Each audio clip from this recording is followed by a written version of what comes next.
Comment développer la dimension de perception de soi? Cette première dimension de l'intelligence émotionnelle fait référence à notre monde intérieur, qui comprend les 3 sous-échelles ou compétences suivantes: l'amour-propre, la réalisation de soi et la conscience de soi émotionnelle. Ensemble, elles mesurent la force intérieure, la confiance en soi, l'estime de soi, l'alignement des valeurs, le sens que l'on donne à sa vie, ainsi que l'identification et la compréhension des émotions et leur impact sur toutes nos pensées et nos actions.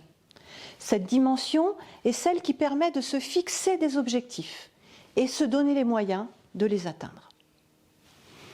L'amour-propre est en fait la capacité de se voir clairement, objectivement, sans doute excessif, se comprendre et se respecter, d'accepter ses qualités, ses défauts, ses limites et ses potentialités. La réalisation de soi est la capacité de poursuivre ses objectifs en phase avec ses valeurs profondes et de s'engager dans des activités qui enrichissent et donnent du sens à sa vie.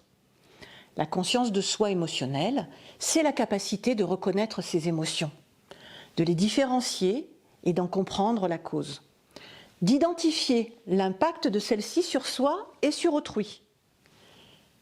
Voyons maintenant quelques exemples appliqués directement aux dirigeants d'entreprise sur ces 3 compétences.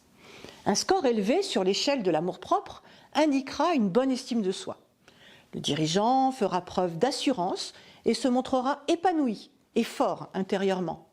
Un score plus faible pourra indiquer un risque de manque d'assurance, avec des difficultés à faire confiance à soi ou aux autres, ce qui peut rendre inconfortable sa position de leader ou de négociateur.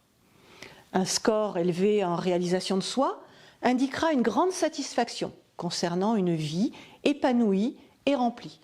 Le dirigeant sera satisfait de lui-même, de sa vie, probablement dynamique, passionné, enthousiaste.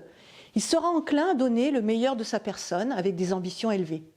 Cet enthousiasme sera sans doute perceptible par les autres et aura un impact positif sur son entourage grâce à la contagion émotionnelle.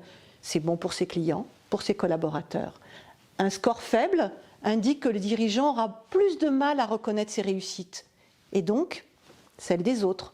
Il sera hésitant quant à la direction à donner, à sa stratégie, entraînant possiblement un risque de contagion émotionnelle négative. Un score élevé en conscience de soi émotionnelle permettra, lui, d'être conscient de ses réactions en rapport avec ses émotions et ses sentiments. Cela permettra une certaine perspicacité envers les autres et le décryptage de leurs émotions. Un score plus faible indiquera des difficultés à reconnaître ou identifier ses propres émotions. Le dirigeant aura alors tendance à être surpris par les réactions des autres qu'il aura parfois du mal à interpréter. Il pourrait être ainsi source de contagion émotionnelle négative, parfois à son insu. Alors, quelles pourraient être les premières pistes pour travailler les compétences de cette dimension? La première consiste bien sûr à travailler un minimum sur soi, pour mieux se connaître, retrouver et identifier ses vrais talents, ceux qui pourtant nous semblent tellement normaux, tellement naturels, mais qui en réalité ne le sont pas pour les autres. Prendre conscience également de son empreinte émotionnelle, pour communiquer plus clairement ses messages et ses émotions positives et contagieuses, telles que le feedback constructif, l'enthousiasme, la curiosité vis-à-vis des autres, le sens des réalités, raisonnablement optimiste. N'oubliez pas qu'il faut au moins 3 fois plus d'émotions positives pour contrebalancer une impression négative. N'hésitez pas à vous obliger à vous reconnaître vos propres réussites et célébrer les succès de vos équipes. Bah non, c'est pas juste normal, c'est bien. Puis quand c'est bien, faut le dire. Oubliez aussi cette vieille croyance. Non, vos collaborateurs ne sont pas dans votre tête, non, non. Et ils ont besoin que vous leur disiez ce que vous voulez et ce qu'ils ont réussi, pour que vous puissiez consolider les réussites, pour les motiver sur le chemin du développement collectif de votre entreprise.